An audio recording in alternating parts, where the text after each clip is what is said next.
go ahead and get started because we got a bunch to get through. So, I mean, I'm thrilled. It's great to see everybody participating in this. So, let me go ahead and share my screen. There, we can see it. Wow. All right. So, Jim, you're up. All right, okay.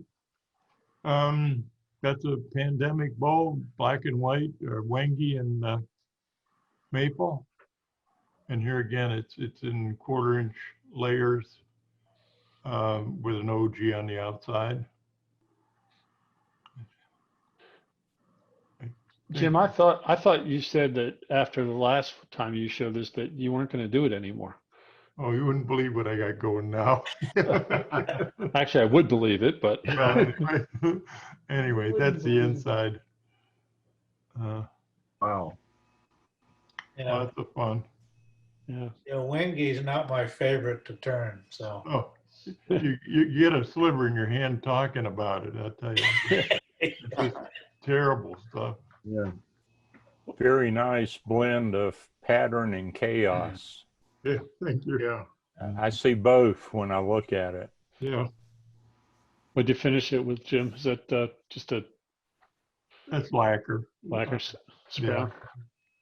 4 or 5 coats. And That's interesting how that, a lot of times when you see that, it's a consistent flow of shapes up along, it's kind of almost linear, but I really like the way you managed to get that OG type pattern in there. That must have taken some fiddling. well, when you have to draw it first, Right. and then each one of those rings, I think there's 15 rings. And by drawing it, you can make, I think it's 5 slabs of the exact same color, all glued up and cut in 1/4 inch. You start out with a piece about almost 2 inches thick. And by the time you cut it and plane it, you've got 1/4 inch slabs, about 5 of them. And then it's drawn. So each one of those slabs makes about 3 rings, I think. So the top ring, the middle ring, and the bottom ring each come out of one slab. So how many segments do you have in those?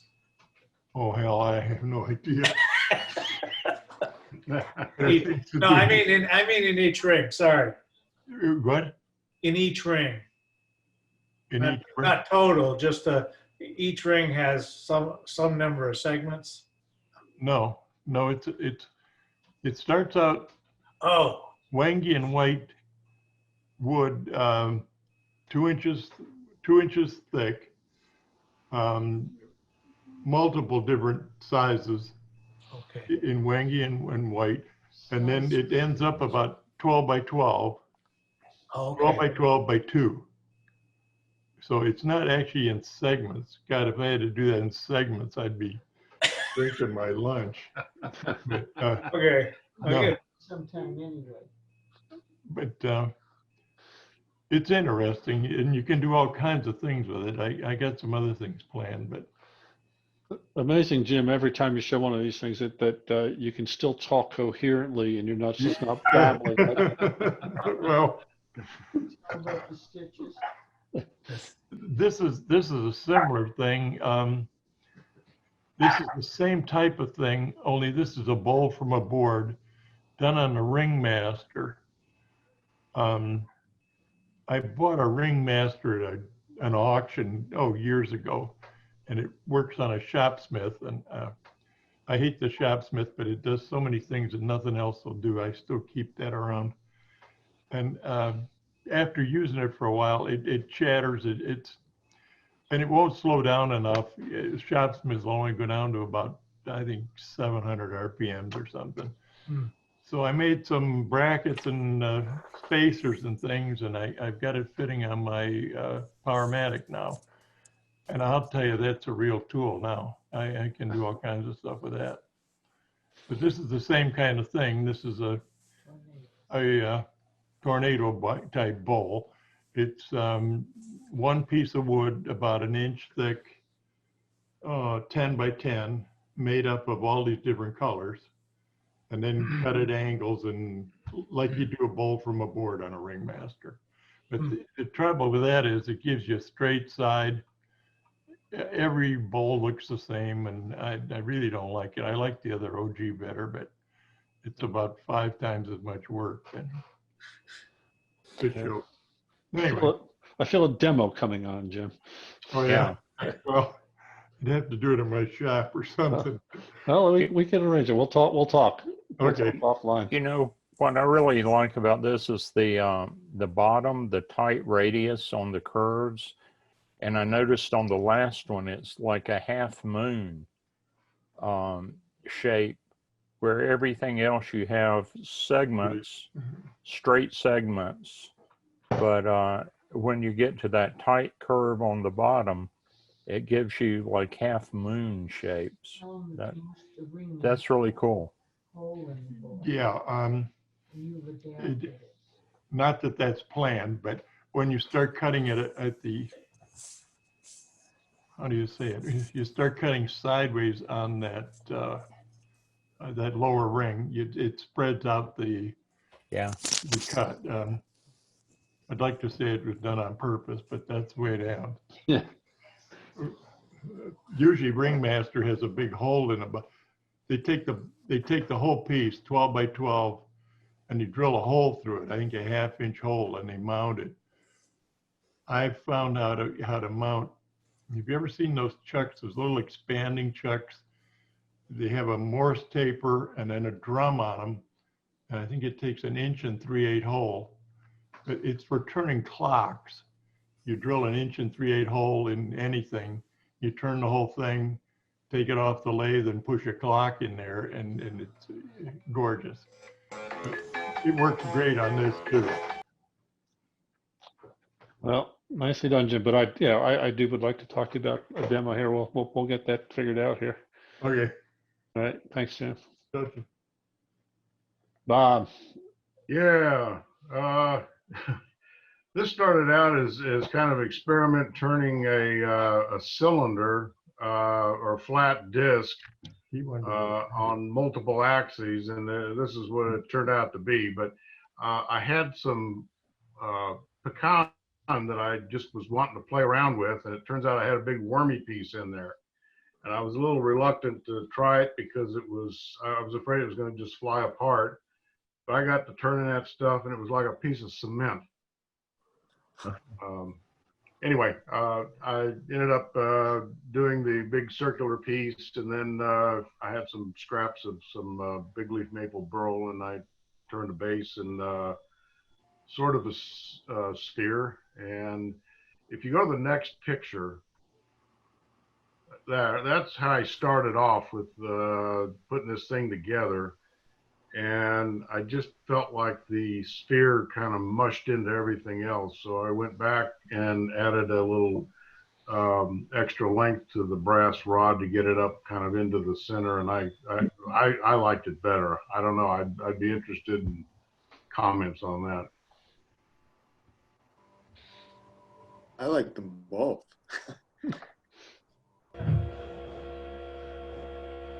I think you're right. It looks better in that first picture, at least. It's like the ball's more suspended. Could I get I'm getting a lot of feedback in here. So could everyone mute and just unmute as you're speaking? Sounds like somebody's got a compressor running in the background. Or anybody else hearing that? No. Yeah. Yeah, I hear it in the background. All right. Whoever it was just muted. Oh, it's back. Norm, are you on? Can you go ahead and mute everybody? I'm not able to do that right now. Okay. I'm working on something. Right.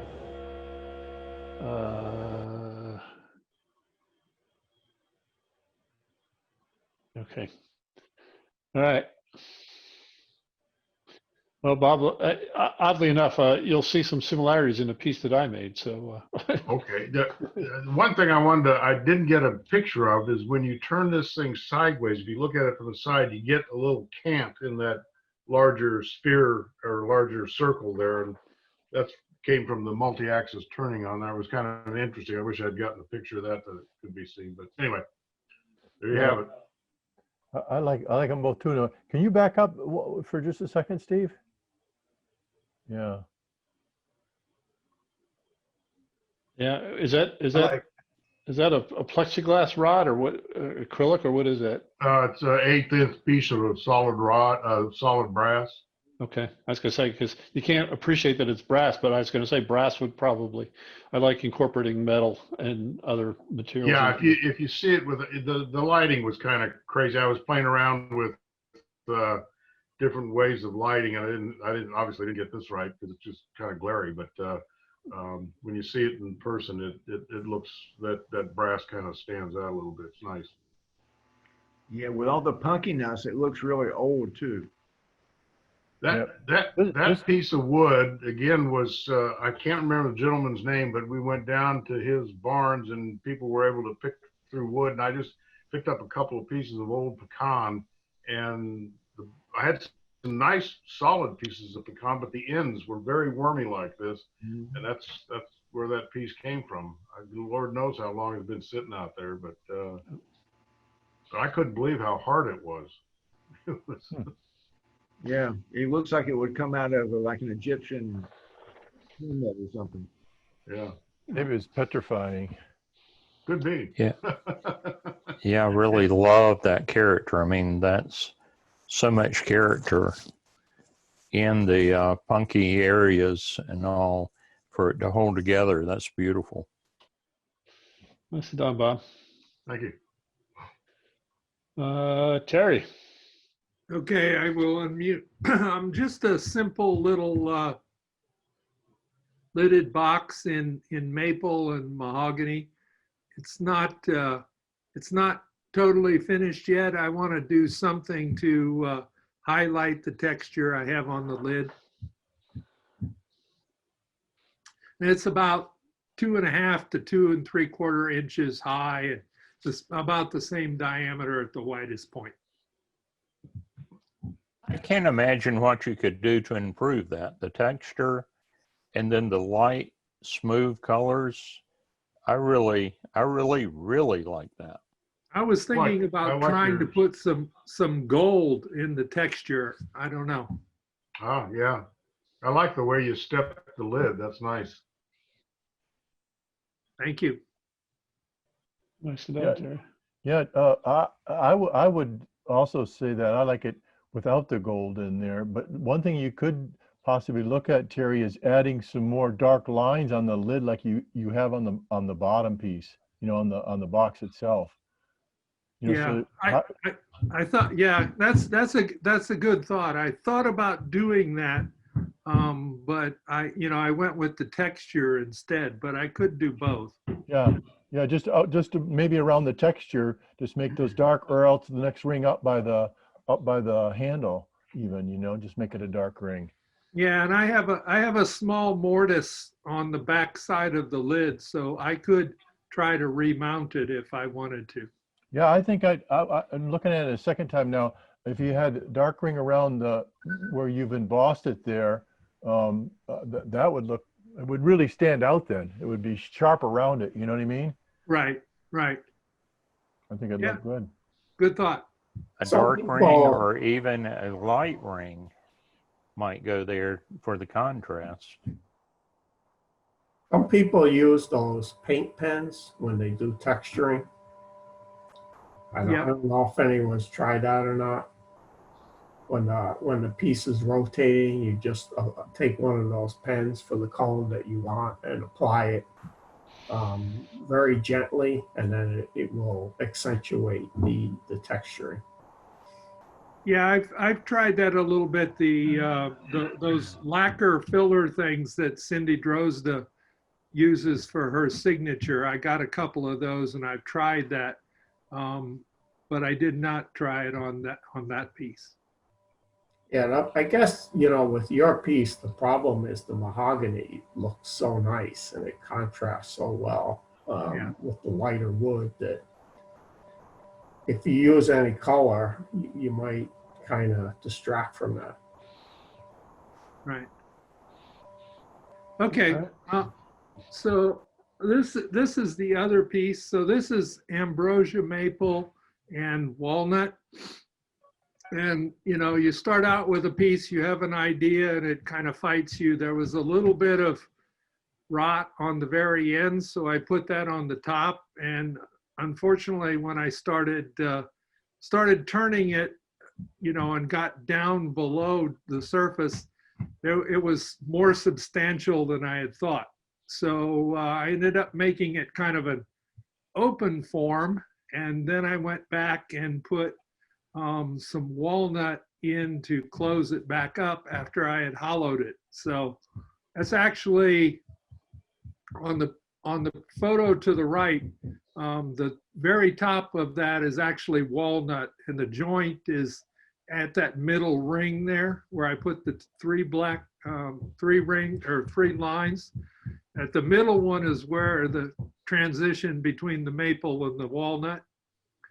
And then it has a little lid and a finial on it. And I still haven't glued the finial on because I'm not sure I'm all that happy with it. I think that the middle part there is maybe a little bit too fat.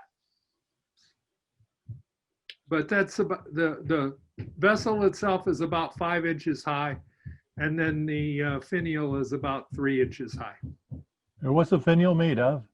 It's the finial's actually made out of black maple, not ambrosia maple. I have some black maple here, and I turned that into the finial. Nice. I agree that the finial looks too big generally for the piece. That's kind of my thought too. It should be either, well, it should be smaller at least in diameter and maybe even in height. Agreed. I think with it that high and that big, it takes away from the vessel itself. Okay, well, I'm glad I hadn't glued it in because I was having the same thoughts. Yeah, I think something a little more, you know, thinner and refined would probably draw more attention back down to the. It would complement it rather than becoming part of the draw, I think. Okay, good. Thanks. Hey, Terry, real Appreciate the quick, comments. did you use a piece of Formica to burn those rings? Yes, I did. Okay. Looks nice. All right. Thanks, Terry. Greg? Are you muted, Greg?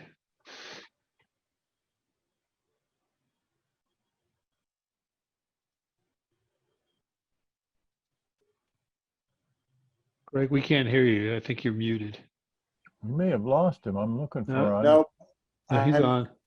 I'm on now. I Okay. tend not to show these, you know, any of my stuff, but I've been doing these courses with Cindy Drozda, and I've always had her videos over the years. And I had a nice piece of cocobolo, and it was just a riff on what I thought she was doing.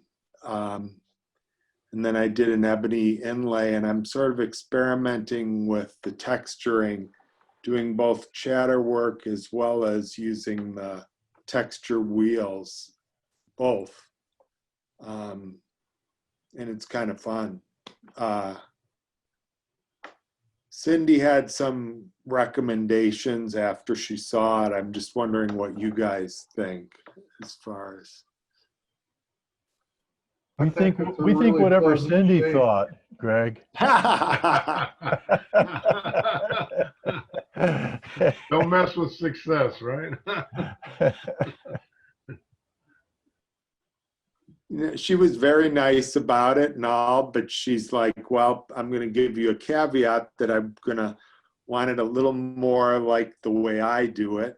And So one of the things was she wanted me to, the ebony inlay, she wanted me to just move it a little lower and just make it all sort of run together with the ebony. And I think that's absolutely what she does. And I'll try, you know, I'm just going to keep working with this shape, I guess. What do you finish that with? Gosh, it's such a great wood that just off the tool, and then I did some buffing and wax, you know, so some white rouge and then just carnauba. And the bottom is finished. Let's see. Bottom is finished. A little nipple there. Yeah. Show us the top, Greg. I'm interested to see what you did up there.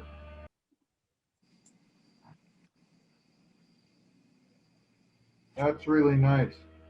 So you can see that I first do chatter.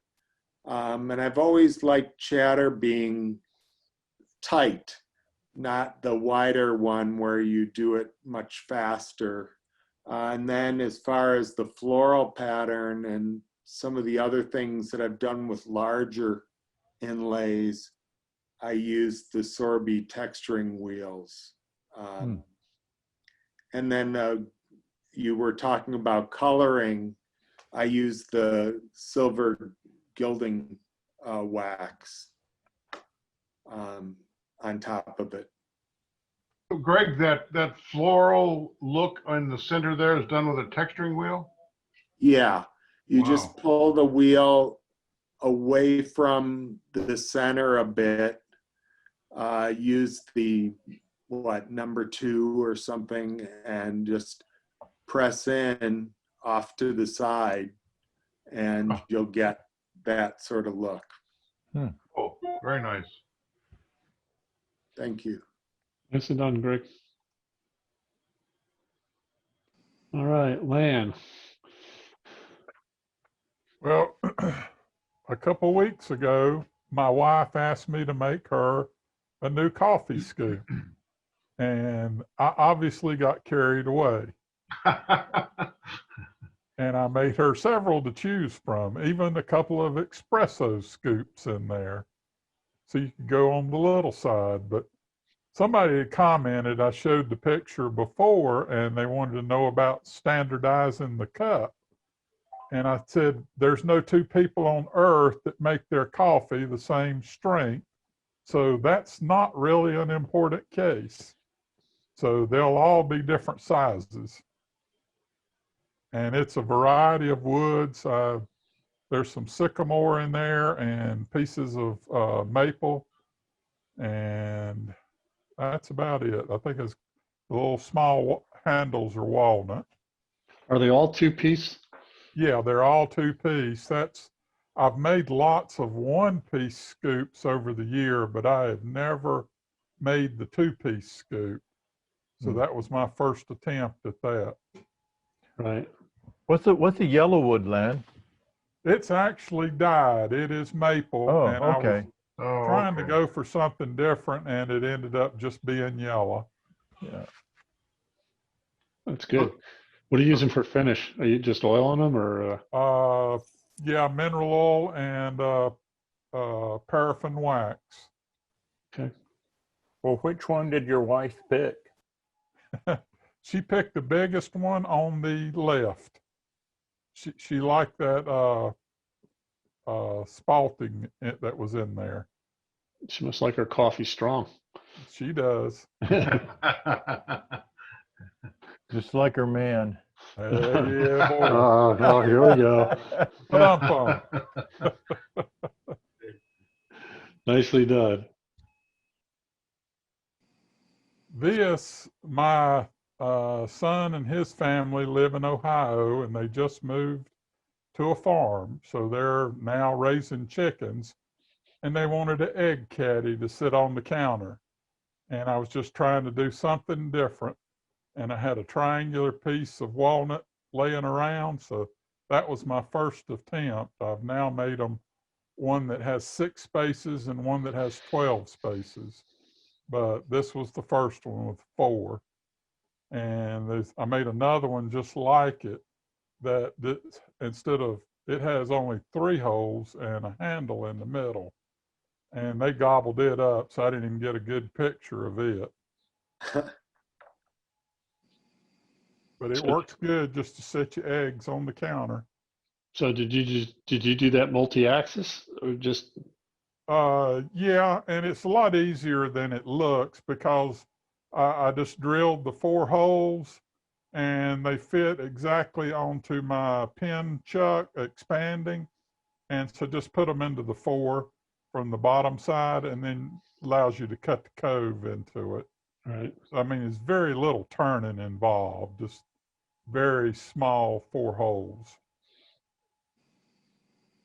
Is the bottom elevated? The shadows make it look like the bottom might be elevated. It was just 1.25 inch piece of black walnut, and it's flat on the bottom. We were just going for something quick and dirty to set the eggs in. Very nice design. That's good. Well, thank you. All right, Norm.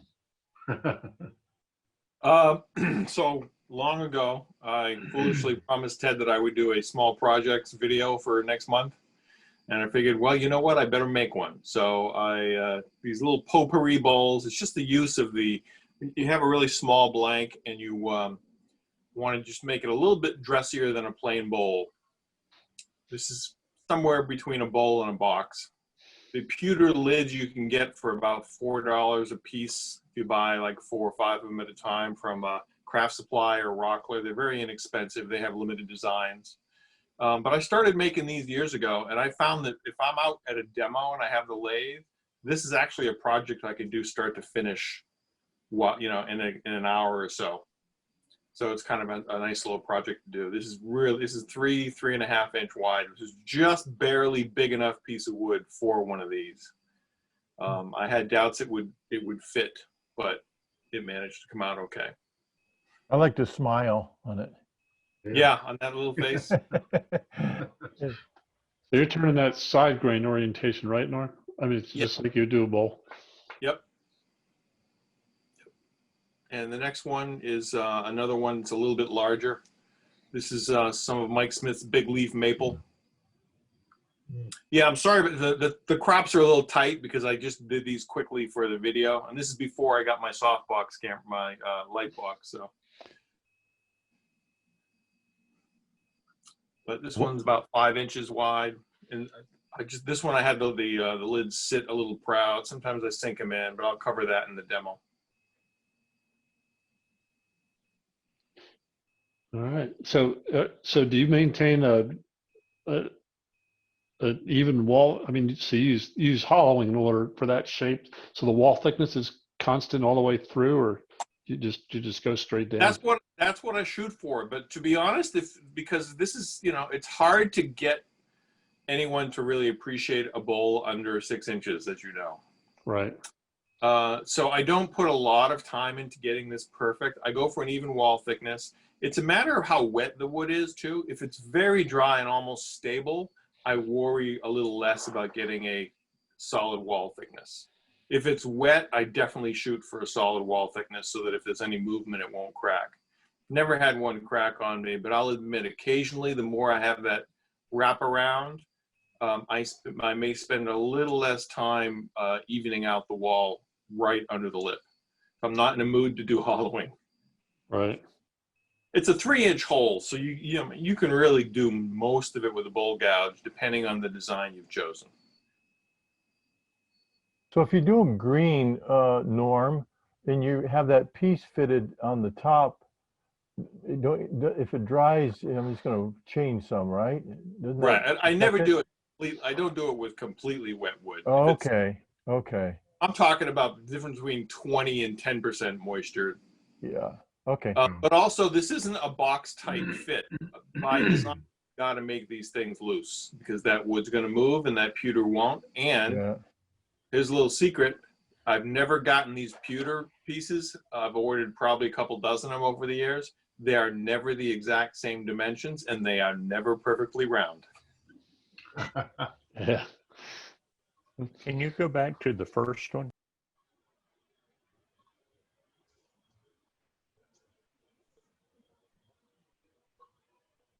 I like to look at it with the lid indented in. That's what I was looking for too. I thought I remembered liking that a little bit more. The proud lid, I like it in. Yep. Very nice for both of them though. Thanks. All right. So how's the video coming, Norm? It's done. I just got to do audio over it. All right. Down to 20 minutes. Excellent. Yeah. Hang on a second. Stefan texted me. He said, "Don't bother. He can't make No, it." I think he got Right here, on. Norm. Oh, okay. Can you hear me, Norm? Yep. Terrific. Sorry about my troubles, but thank you for troubleshooting. So this is a Hackberry Bowl, and I just turned it a few days ago. I had rough turned it, I fine turned it. It's mostly done, but immediately Hackberry, as many of you probably know, it collects fungus, and that's a darkish stain right here, and I don't like it. And I'm showing this to ask you all, what would you do with this? What's your solution? Do you stain the whole thing? Do you create some art around it, pyrography? Do you just accept as it is? And I wanted to open it up to anybody. Well, you can try bleaching it. Does that work, Stephen? Often it does. It's inconsistent, but if you get the wood bleaches that are designed to kind of get rid of mold, you have to be careful with it because you're dealing with a nasty chemical, but sometimes it will get rid of or at least lighten that up considerably and probably stop it from spreading even more because I think the chlorine kind of stays in there.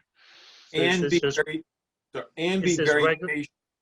I learned a lesson the first time I tried to bleach using the stuff Steve talks about. I had a feeling it wasn't enough, so I put more on instead of waiting. I think they say like 4 hours. And by the time I was done, I eliminated all color from the piece of wood. So you after you do it and you see it change, you have to be patient because it isn't done. Doesn't change instantly. It changes gradually over a period of hours. So then the question is, when do you do it? This piece of wood is already completely dry. So this has been stained for the last year or so. Does that still work though? I'd give it a shot. I mean, or if you have a piece that's not, that may not be as finished, it should get rid of a lot of it. I can't say that it's going to get rid of, but it will definitely lighten that up. And do you use the same bleach that you use for laundry? No, the wood bleach. Wood bleach, yeah. You can go to I bought mine at Sherwin-Williams. Okay. So how do you stop the bleaching process once it's going and it's lightened up? You can't. It is what it is. Okay. Yep, that's what I mean. So I bleached it a little bit, and I said, well, that looks kind of good, but it's not quite right. So an hour and a half in, I decided to bleach it again to get more whiteness. Yeah. That was not a good idea. You can neutralize it, the bleach, and it depends on the bleach and what solution. I think when I did mine, I had a dilute baking soda solution that neutralized it, but you can, in order to even get finish on it, you have to make sure you have to get rid of that acidity in the bleach in order to get it to finish. But I would try it on a scrap piece before you did it on a finished piece. But it'd be hard because the problem with what I see there is it's so uneven and just it's going to be hard to Yep. to work around that no matter what you did. And if you stain it, it's always going to be darker unless you stained it black. You know, it's going to be hard to work around that.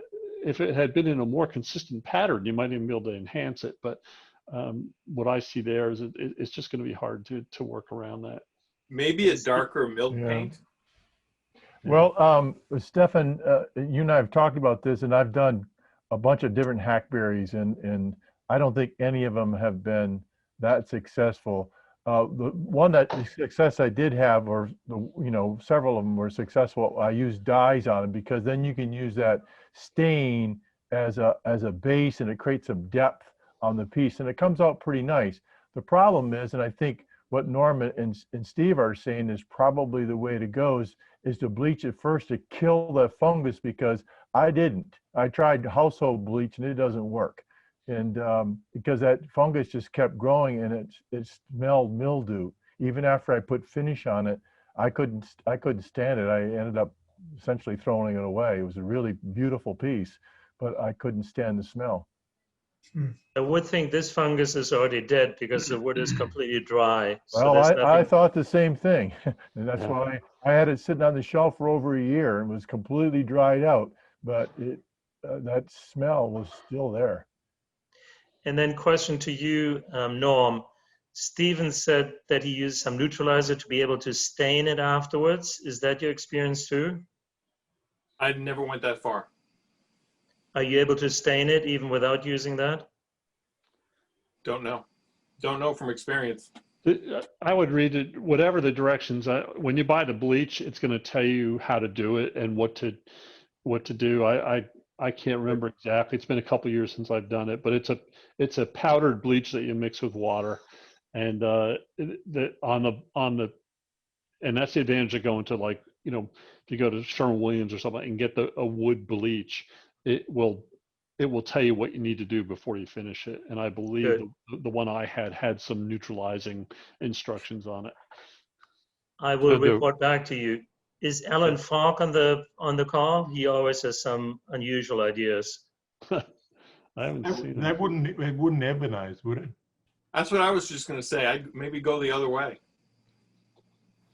Yeah, I mean, that's a possibility. I don't know about Hackberry, whether it's got enough tannins in it to ebonize. Yeah. Can you say what does that mean? Ebonize it? Vinegar and steel wool. Or ammonia and steel wool or something. Or ammonia, excuse me. Wow. Vinegar is right. You use ammonia in a bucket, in a barrel or whatever, sealed, but I don't think Hackberry has enough tannic acid in it to do anything with that. Yeah. But in any case, if I were you, Stefan, I would bleach it first to kill that fungus, because I don't believe it's dead and it's going to continue. Good. I will report back to you. I think I'd experiment with milk paints. Then you're just going to cover a lot of it. That's definitely going to be an easier route. Steve, I just wanted to clarify something. You said that are wood bleaches acid then instead of being alkali? I can't remember the chemistry, but whatever way it is, you have to go one way. The other, you have to go the other way with the bleach. I mean, but I don't quote me on the chemistry. I will say that one of the things you can do that if you want to make sure that it's dead, that the fungus is dead, is you can put it in an oven and heat it to 150 degrees. And if it's dry, it shouldn't crack, but you have to be careful with that. But if you heat it slowly, you have to get up, when they kiln dry wood, in order to get it, to keep from doing this, it's about 150 degrees is what they have to heat it to, in order to make sure that any bugs that are dead, including the funguses and stuff. So I think that's the magic temperature. Okay. I can tell you that the wood does not smell of fungus. It's completely without odor. So that's one of the reasons I thought it was dead, but I hear you all. Yeah, that's good. All right, Stefan, you got another one here. Beautiful. Yeah, that is beautiful. I just got this a week ago. Somebody from Wilmington brought it to me, and it's Osage orange, and it has these swirls. It's not really annual rings, but wonderful swirls. And I was wondering, what do I do to preserve this? Obviously, the pith rotted, even though it's firm now, but that's why on top you see all this black stuff. And I have another image which looks more from the side. It gives you an idea how long the piece is right here. So my question really was, what goes through your mind what to do with it? It How is do you so how do you beautiful. preserve the spirals? Yeah, it is so beautiful. That's what I was focusing on, is anything you can do to preserve that. With it that deep, I don't know. It almost looks like it should be a shallow bowl and maybe make several. But I don't know. Mm-hmm. I agree with taking slices of it and make just a very shallow bowl out of it. Yeah. I really think that would preserve the rings the best. I since somebody else agreed, I'll go back to that. I think the shallow bowl would be good. And So, grain. essentially turning it end grain is what you're saying. Right. Yep.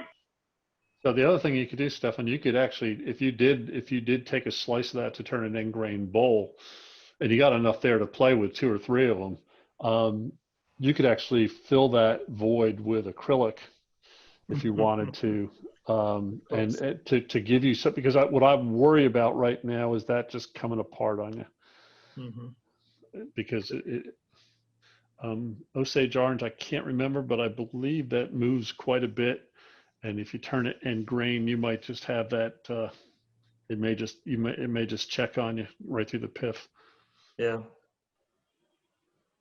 It's also going to go dark brown over the years, but it's a gorgeous piece.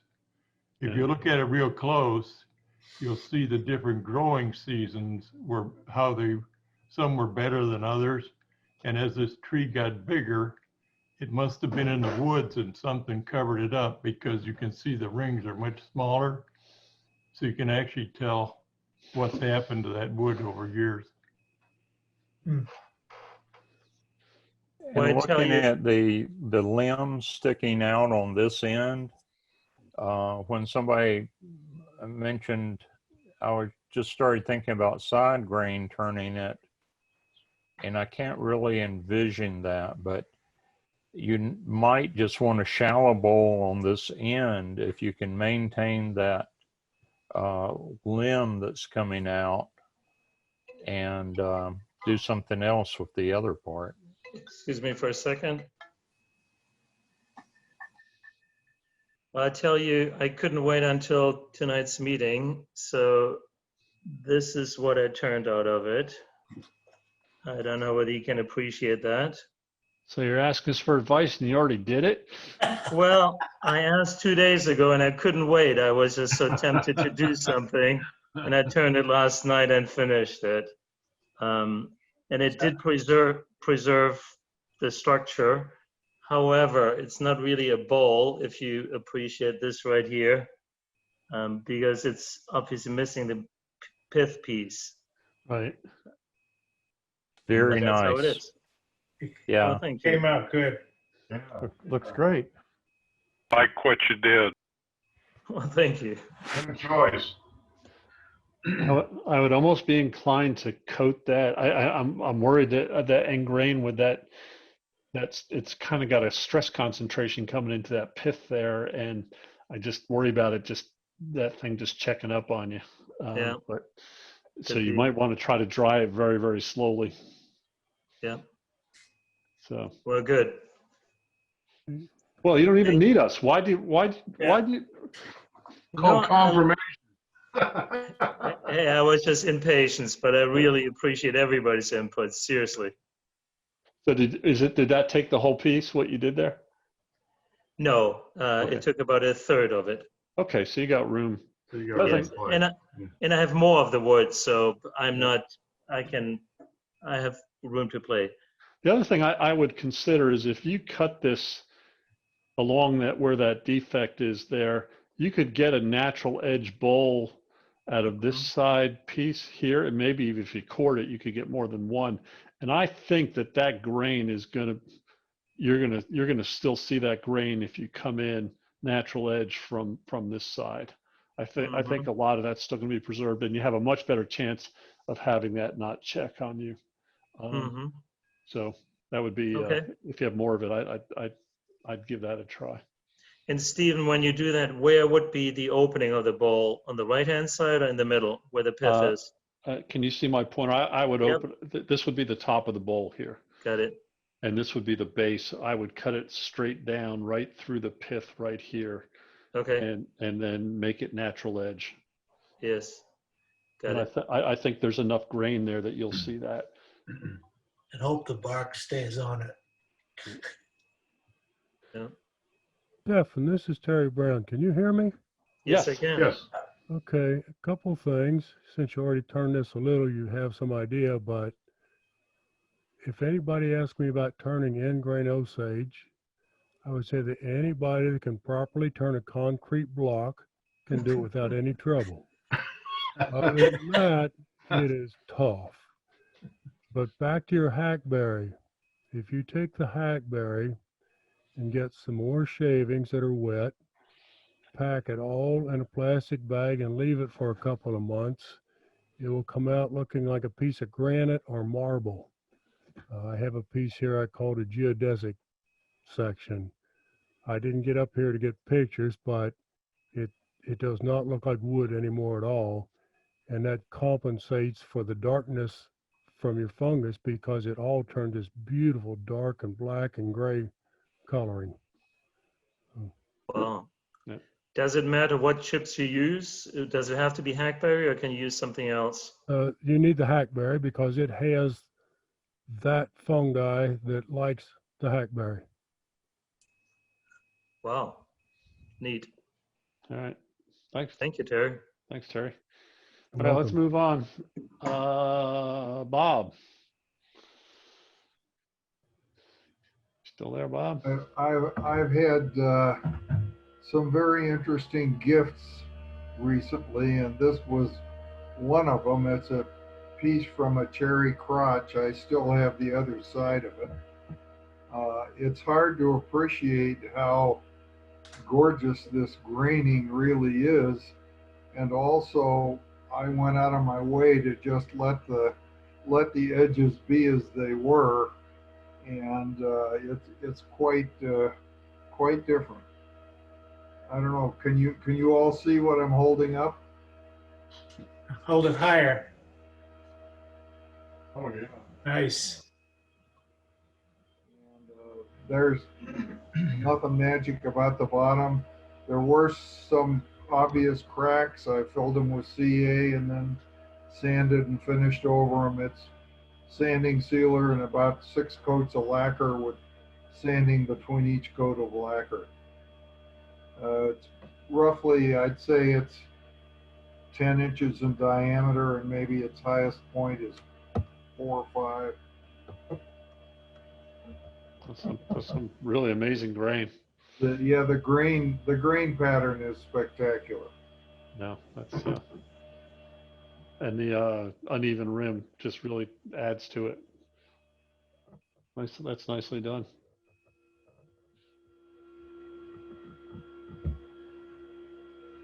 And is that crack at this point filled so it's flush? Oh yeah, they're all solid.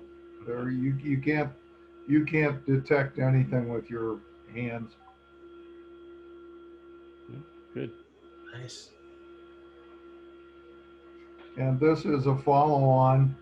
A friend brought this down to me from his place in Virginia, and it's a really bizarre, complicated red cedar crotch. And I followed the same concept of just letting the edges work, and to preserve this amazing graining pattern. And there's even at some point, you're almost on it, Steve, that I think down in the center there, that little round circle there, that was a little branch sticking out of the tree. And this one was sanded down to, I think, 600, and then I used sanding sealer and triple E and Carnauba wax, and you can't believe how soft and silky that finish is.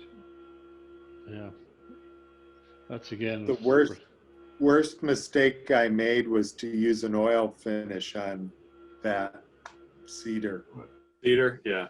It just muddies it up and takes away the beauty of the grain. This one was really spectacular, as you can see. It's Very pretty.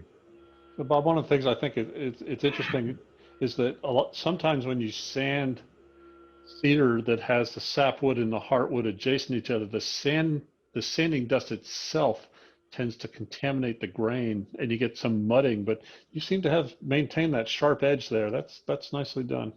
Oh yeah, it really worked out well. And you can't quite see it, but there are several in the bottom center. There are several worked in ridges. Right. That doesn't show up very well in the photograph. It's nice, Bob. Got that there. I think that's Bob's got yard work going on. Yeah. Yeah. All right, Preston. Hey guys, this is a little hunky cedar and turquoise epoxy bowl. I made it's about 3 inches across and about 1 1/4 or 1 1/2 high. Really, sort of my first time getting into epoxy like that, and I didn't put it in a pressure pot, so I spent quite a bit of time filling the little air pocket holes as I would sand them or get to them. Real excited about how it turned out, where you could use a piece of wood I was going to throw away and cut it sort of round and stick it in a yogurt container or in a plastic soft drink cup from Wendy's, and you get something like this. Yep. It is beautiful. Thank you. That's nice. So a lot of times with epoxies, you don't need a pressure pot, but if you're doing polyurethane resins, you absolutely have to have them. But that's nice. Okay. Then this is, I saw something like this at Bob's house once. You had some real big ones, cookies that you were making shallow bowls out of, Bob. And I was at a guy's house, and this was actually still stuck in the ground. And we pulled it out. And I said, well, I'm just going to try and see what happens. The end grain there at the top or the bottom, depending on your perspective, really absorb the finish different than the side grain, as you can see. Still a great look, but it's so different. It looks like two different woods to me almost. Yeah. I love it. I like doing stuff like that, and I like the multicolor pattern you got out of it. It's really, really attractive. Going to leave all the natural bark on the side. Said no, you got to get rid of it, make it more of a pleasing shape. What is polishing paste? It's Axe. I'd never heard of it before. I just got Like it. E. Oh, okay. That's nice. Yeah. Thank you. All right, Jim. Yeah, this was a piece of sapele. It's not quite 2 inches tall and nearly 7 inches in diameter. It's a little hard to pick up, but it's actually had some dyes applied to it. And the center, the middle of the bowl actually has more yellow. I couldn't manage to pick up the chatoyance of the grain in the picture. But trying to get away from doing dog bowls, and my wife saw this, and her first reaction was, "You need to make one of those for me so I can put one of my bonsai trees in it." So I'm going to have to come up, I guess, some kind of epoxy finish on the inside. Yeah, there on the bottom, the center part of that is just the natural color of the sapele, and there's a little bit of red dye been applied out from that, and a little bit of gold embellishing wax to highlight the name.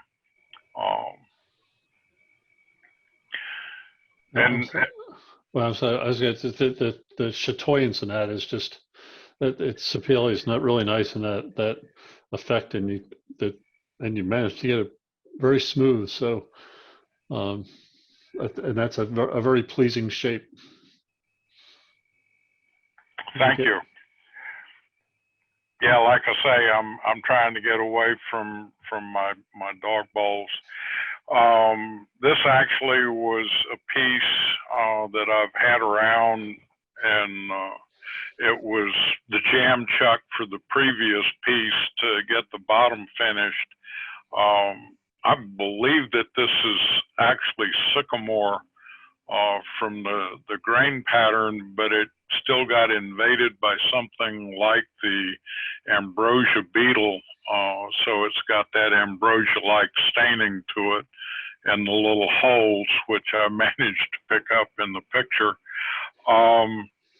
And what I did with it, the rim of it is, again, a dyed ring, and it's got a little bit of a dish to it, so it becomes a place where you can rest your thumb when you pick the bowl up. So was just kind of fun, and it was this pieces turned to actually be turned into something instead of just being a jam chuck. It definitely looks like sycamore, and I have had ambrosia patterns in sycamore in the past. I don't know whether it's the same beetle, but it certainly has the same effect. Yeah, I actually had, like, a sycamore tree that came down in my yard had that same effect on it. So it's certainly it definitely looks like sycamore. Okay. It's nice. No, I think you're getting that. I think your efforts to get away from the dog bowls are certainly paying off here. Okay. Well, thank you for that. All right. Jim. Yeah, this is my attempt to turn a carving piece. It was out of gum, so it was a bad choice of wood for carving, but it just made it a lot harder to do. This is the Mike Shifley. It's based on his snowman from his Mike Shifley's carving book. And the biggest thing I wanted to do was, like, the turned snowmen always have that hat as just a straight hat, not tilted back like a normal hat would be.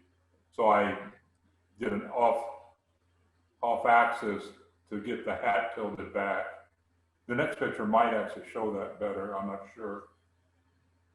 Nope, not really, but anyhow, you can kind of see it by, when you look at the face, the hat is tilted back on it.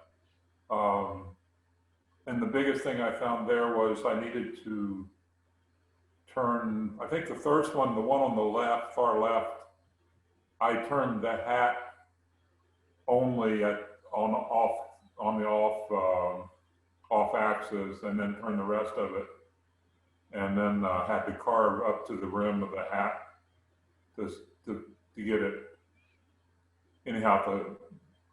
Because with the tilted hat, you can't turn all the way up to the hat.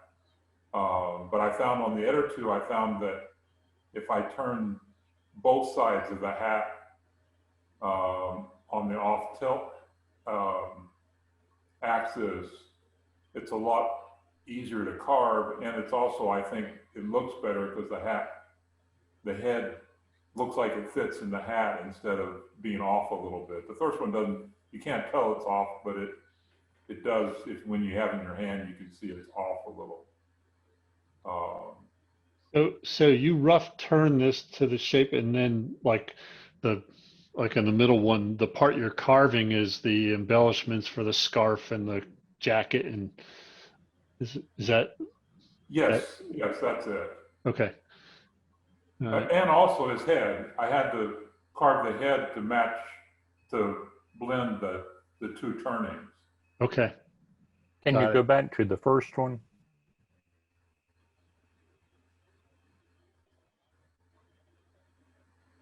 And I wish I could have gotten painted before I did this, but I just ran out of time.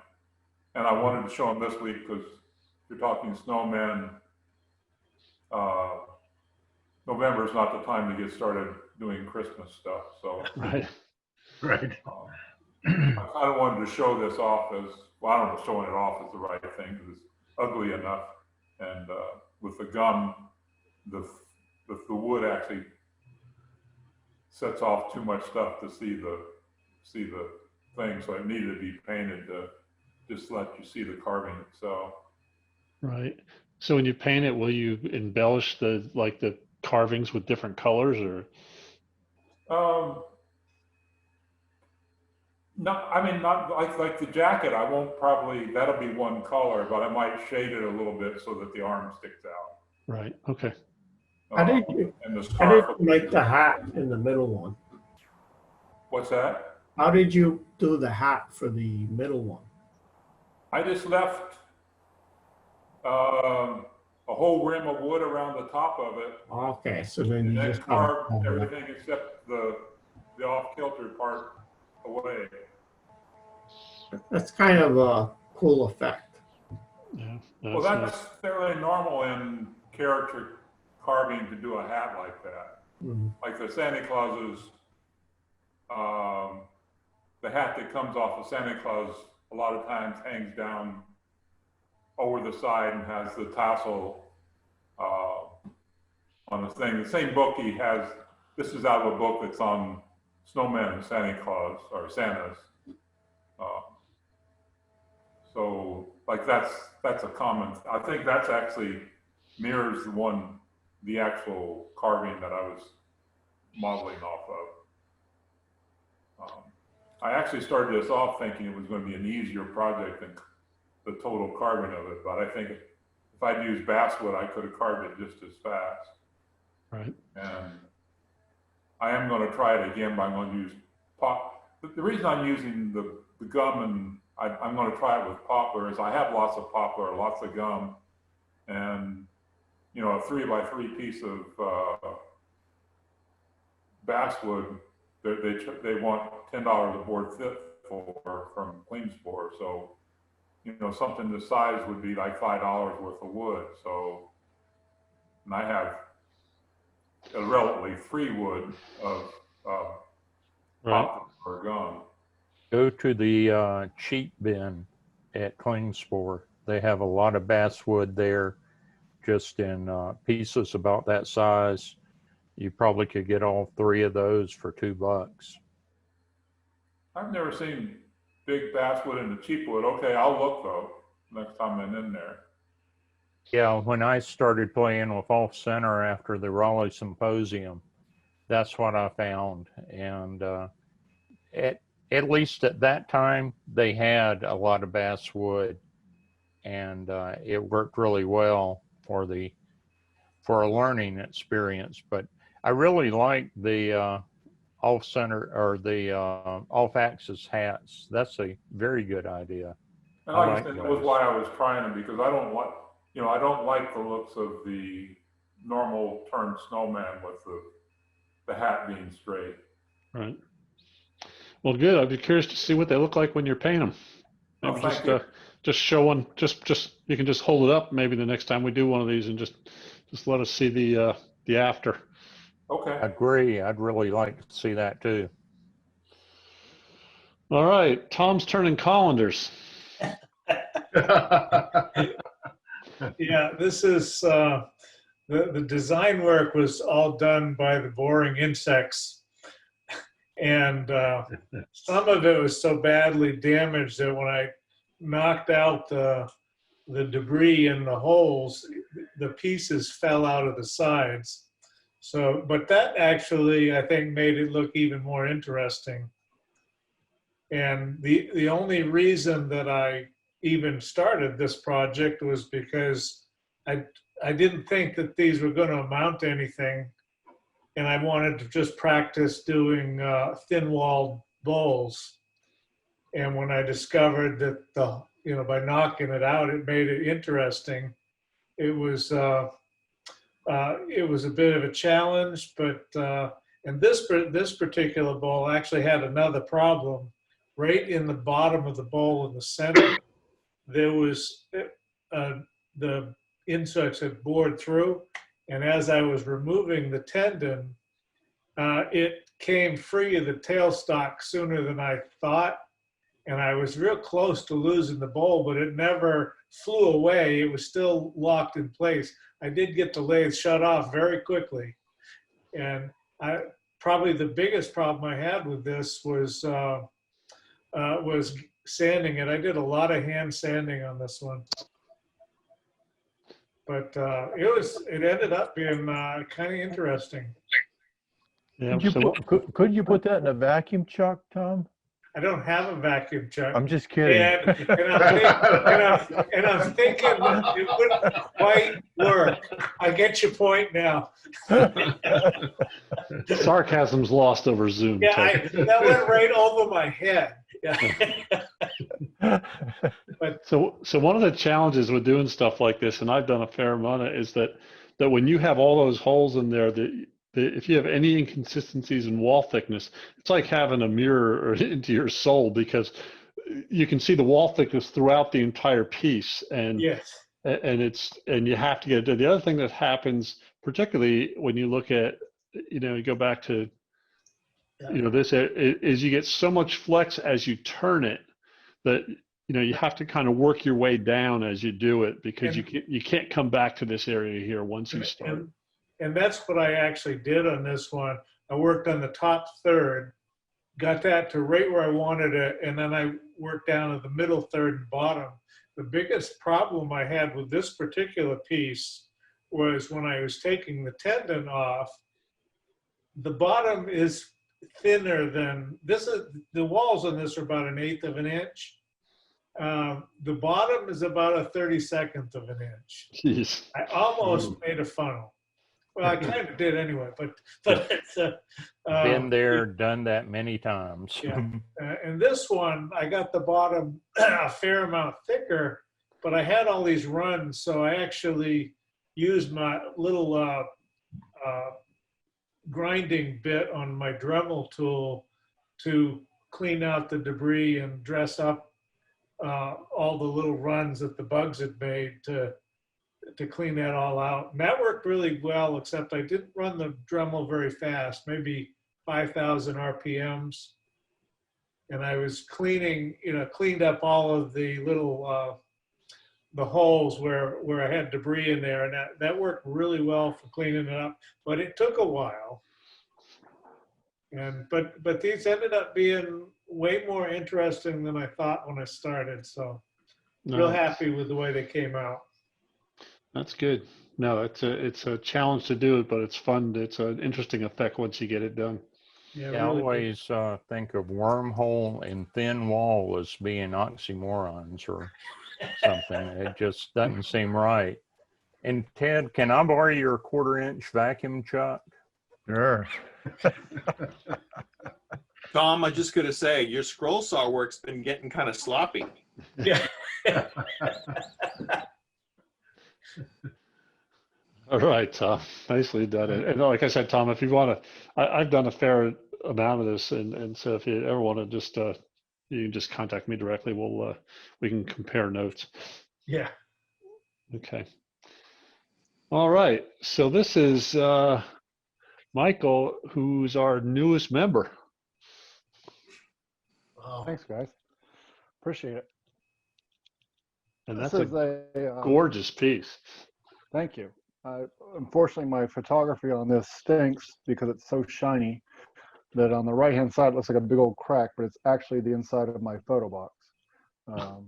I've been practicing and trying, and actually that session you guys did last week that I sat in on the photography side was such a huge help. But this was an older photo that I had from before that session. But anyways, it's a Lumelite resin and maple burl out of Oregon. It's about 11 inches wide, about 5 inches tall. It was a challenge. Yeah. So what do you use to hollow it? I started out with the simple wood tools hollower, if you guys seen that. I'd call it an entry level into hollowing. So it's got the carbide, swan neck, that kind of stuff. And I think it was a good purchase to start with to see if I even liked hollowing. And now I'm obsessed. So earlier when that Osage orange popped up, all I could see was hollow forms. So I think I'm about to pull the trigger on the Trent Bosch stabilizer with the John Jordan tool set and just upgrade my hollowing. But I did use the simple wood tools on this one. No, that's nicely done. That's very nicely done. And one of the having done a lot of work with the Alumilite, one of the challenges is the difference.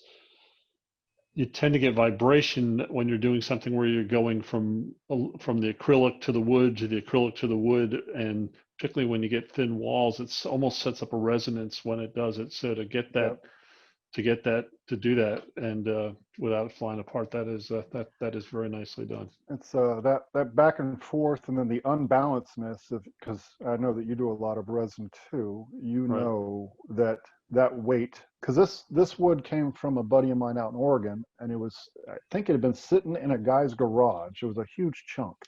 This is like maybe a tenth of what he had that he cut off and sent me. The kids had been beating on it with hammers, and there was spray paint on it, and it was just beat up sitting in somebody's garage. It was so dry. It wasn't punky. It was just like sawdust. So the lightness, meaning weight-wise, of that maple, and then the heaviness of the resin on the top, it started trying to take my lathe for a little walk when I got it out. I can imagine. That's a So beautiful wait, the piece. lathe is almost walking, and you felt like sticking a swan neck tool in that hole? Yeah, man. Yeah. More to you. A brave man. I've got that the Nova Galaxy, and it's got a little weight to it. It's not huge, but I'm thinking I need to bolt it to the floor. But that was a beautiful piece. It really was. Skateboards. Thank you. So this one is all recycled skateboards. So if you guys see me hanging out in front of the skate shop in downtown off of Peace Street begging kids for their broken skateboards, that's me. But so what's interesting about this is the glue ups, and I'll try not to be too verbose about this, but the process with skateboards, if you haven't done it or you haven't watched videos or anything like that, it's getting all the grip tape off, getting all the glue off, then getting all the varnish off, stickers, paint, everything to get down to a wood surface. So it's days of work just to get down to the wood, and then it's cutting it up and gluing it together. And because all these boards have these different variations in their concave and convex, it's clamping the ever-living heck out of it and getting all those glue joints together. So that's 90% of it. And then the problem is, if you look up towards the first top third, you can see a crack going through there. So these are skateboards that kids have ridden and busted apart. So even though we got a great glue up, there was still a delamination or a crack in the board from the actual skateboard itself, not from the glue up. So this one was a challenge. Yep. when I started turning it, I kept getting these vibrations and this rattling, and I thought, well, I did a really bad glue up. And then I realized that it was actually from start to finish almost 2 weeks on this piece. Wow. Well, It'd be harder. Interesting effect, though. Yeah, I love that. And because of the concave and the different angles on skateboards, it gave it that natural, it looked like I had done something intentionally, but that's actually the way the boards were shaped. And when you glue them all together, you get that kind of, that wave pattern in it. Yeah, nice, very nice. Thank you. well, welcome aboard. Thank you, I appreciate it. And I love seeing everybody else's stuff. I'm learning a lot just in the first 2 sessions, and I appreciate everybody sharing their knowledge. Good. I really like the look of that piece, but if you were to glue that up again, before cutting out the final form, I would take it just a hair off axis for a little more interest. Yeah, so if you can get it, to your point, if I could have put it a little bit more so I get even more curve. Just a little more tilt. Yep. Yeah, I agree. I think my problem right now is finding more skateboards. So if you guys know kids in your neighborhood and they're not looking, snatch their board and we'll make some cool stuff. But I agree with you 100%. It would be nice to get more of a, or even a different glue up where you get like a herringbone pattern or something would be really cool. Well, like the Rebecca de Groot. Yep. Yeah. Rebecca and I talk quite a bit, actually. Good. Michael, All right. how did you get the inside black? Oh, yeah, I wish that was the case. That one was a challenge. And you know, you're talking about before going in thirds. I had to haul the first third before I touched anything. I didn't even drill past all the way to the bottom because I knew it was going to give me a problem. So that's hauled all the way down to the bottom, but it was over a period of days and doing it in the first third, second third, you know. Is it just painted on the inside? Oh, no, that's not painted. That's actually just black because there's no light coming in. Okay. Oh. All right. Okay, good. Well, nicely done. Thank you, gentlemen. All right, Ted. Yeah, it's just a natural cherry bull set. And I've cored. Well, last year we did the coring demo, and I just I don't know. I got into coring. I guess I cored like 20, 30 bowl sets, and so they've been stacked up different places, and I've been trying to get some of them finished up so I can gain some space back on my shelves. And so this set came out, I thought, pretty nice. So I thought I'd show you guys this one. It's a little bit different form than a standard bowl, a little bit more foot built on into it. And it's got the little bowl in the middle is only about 3 inches big around. I think the other one is about 8 inches, if I remember right. And the bigger one, 8 inches by like 6 inches tall, something like that. So came out pretty nice. Which coring system? Love the bark. The McNaughton coring system. Yeah. Did you put a sealant on the bark too? I do. When I do the natural barks on this, I use a tung oil poly mineral spirits finish, and the first coat I put on, I soak the bark and everything up with it. But that's it then. I put 2 or 3 more coats on after that, and I just put it on the rest of it, and I leave the bark alone. That helps to stiffen the bark up, and it seems to help it adhere a little bit as well to the piece. So you can see, if you look on the right top side, you can see some of the little moss hairs that are still on the bark. Mm-hmm. Yeah. Very cool. They show up there, and some of the other ones you can't see so much right now, but which makes it kind of cool, I think. Yeah, it's interesting how you got some what almost looks like heartwood right by the bark. That's pretty cool. Yeah. Well, it's turned, that's from the outside the logs, so the sapwood's out there. Yeah.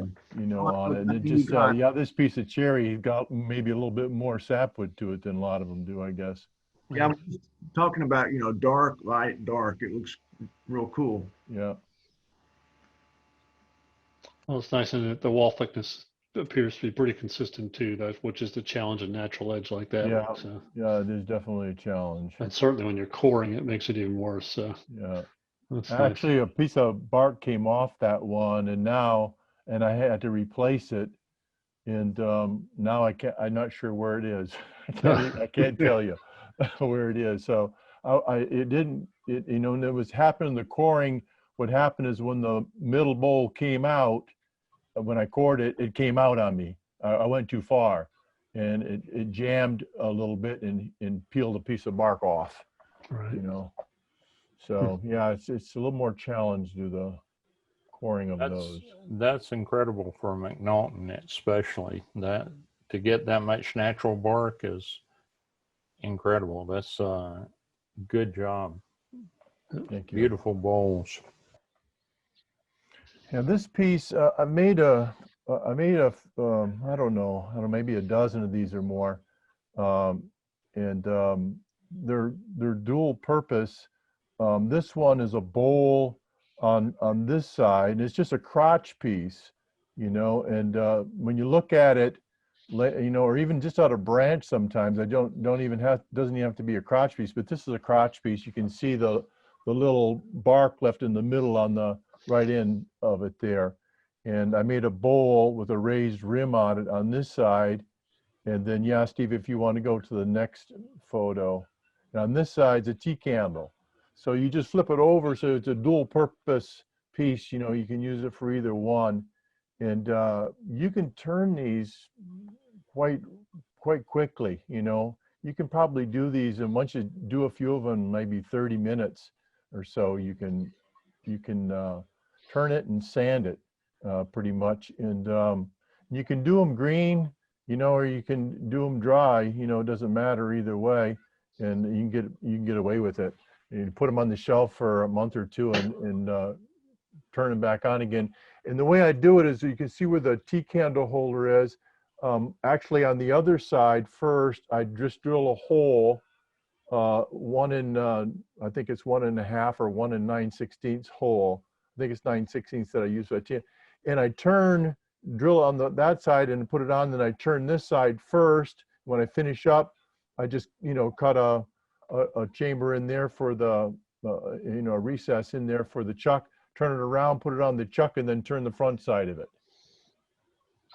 So it goes fairly quick. The biggest thing is just getting the first hole drilled in there to where you want the balance to come out, you know, between the wings. And some of them are crotch, and I have a dip in them, you know, an arc, a big arc. This one's almost flat, but it's not flat. It's got a small arc to it. But some of them I get a big arc out of it, you know, out of the branch.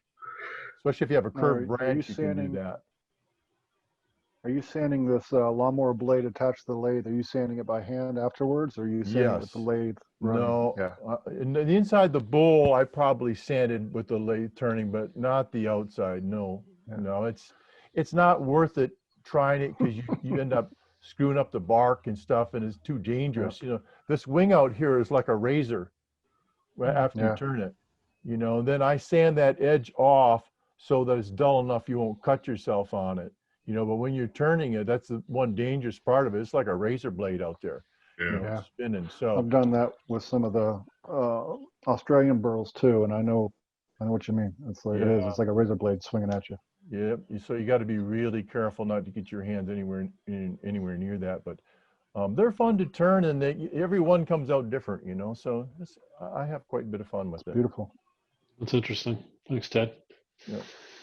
All right, last but not least, so this is I had this kind of boring piece of eucalyptus, and had some problems on the rim, so I decided to make this scallop pattern on it. And I did this scallop pattern I laid out the pattern on using the indexing wheel on my lathe. I just drew the rays out from the center, and I actually cut those coves using my oscillating spindle sander, and then just came back and hand sanded the pieces in the middle. So just again, just a piece of eucalyptus, didn't have a whole lot going on, and so I just thought, just playing with something different. So Nice. It's got a whole lot going on now. It's very good. Yeah. Very nice. So How big is it, Steve? it's about 12 inches in diameter, about 3 inches tall. And the second piece is, so this is a piece of big leaf maple burl that Mike Smith sent me from Oregon. And he said, I came across this really weird piece of burl. I didn't know what to do with it, and I thought of you.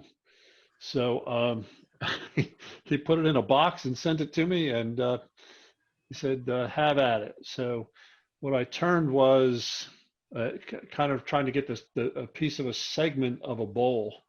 And I'll show you, I have a couple slides here that show how I get it. And then this is, so it's a little hard to see in there, but this is a kind of the rim of a bowl, and it's got some relief there.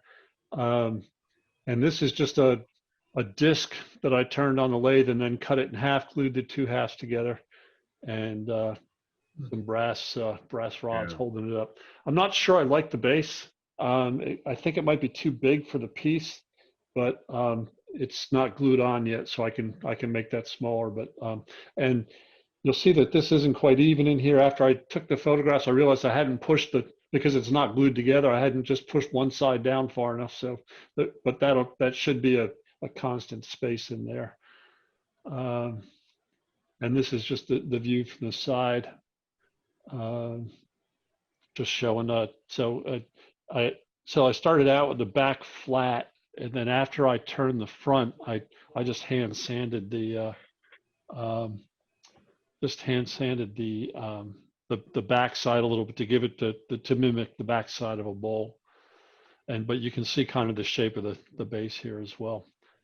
So I do have a couple slides of how I got here, because so in order to turn it, this is the piece of burl, and this is a piece of plywood that's 25 inches long and about 16 inches wide. It's actually 2 layers of cabinet grade plywood, so it's solid. And this is just a piece of pine that I put on here as a counterweight, and I adjusted the weight of this piece here.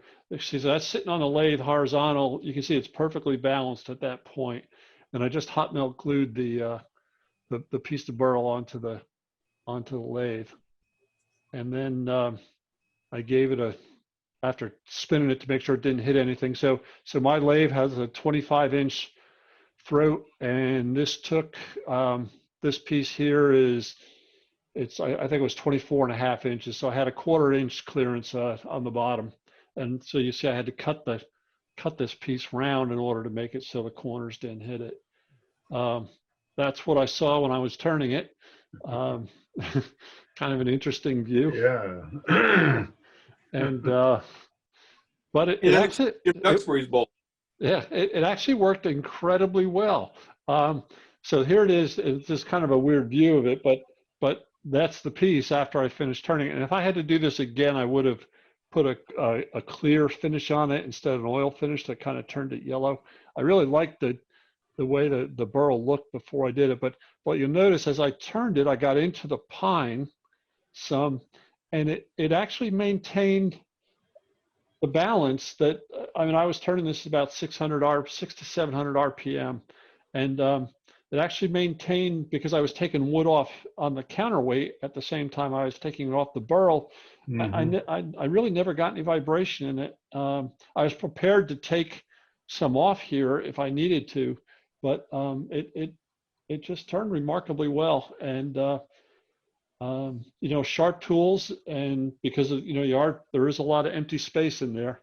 I thought about trying to find a piece of plywood that was 24 inches round, but you know, this is what I had, and it was a scrap from a cabinet shop that was already glued two layers thick, so it was plenty stable, and it was an interesting experience to do it. But I look forward to playing with this a little more with some other pieces of burl that I have now, and just again, they're not big enough to do any bowls or anything like that, but again, just gave me an idea. I've got a red bud burl that I got recently. Now maybe I'll have something to play around with.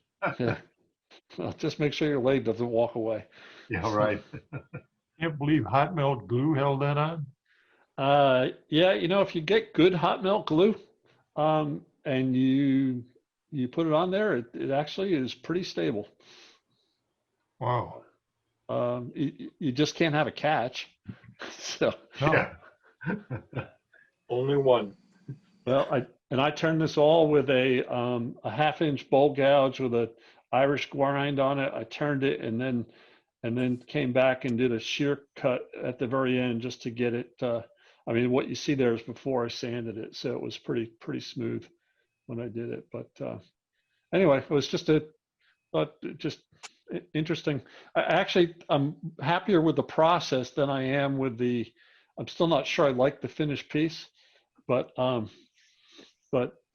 again, it just opens up some opportunities to play with some other things. I think it's pretty interesting, Steve. I think it would look nicer if you had it up an inch or so on the posts, so there was more separation between the.